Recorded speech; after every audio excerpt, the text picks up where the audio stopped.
জরাজীর্ণ tin শেডে class করছে কোমলমতিরা। বাঁশ ও কাঠ দিয়ে কোনো রকম তৈরি করা হয়েছে চাল। ফরিদপুর সদর উপজেলার ভাজনডাঙ্গা গুচ্ছগ্রাম সরকারি প্রাথমিক বিদ্যালয় প্রতিষ্ঠার ৩৬ বছরেও নির্মাণ হয়নি নতুন ভবন। প্রতিষ্ঠার সময় নির্মিত টিনশেডে এখনও চলছে পাঠদান।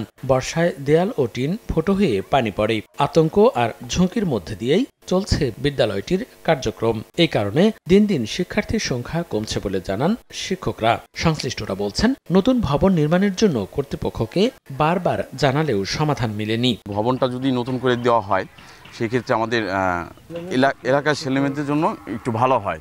টিনে যে ফুটে যায় একখান করে নিয়ে লাগায়, আবার ওই যে বাইঙ্গা থুয়ে গেছিল, এরপর তারা কেউ আসে নাই। ক্লাস নিয়ে তো খুবই কষ্ট হয়, যে কোনো সময় ঝড় বৃষ্টি হলে বাচ্চার আতঙ্ক থাকে।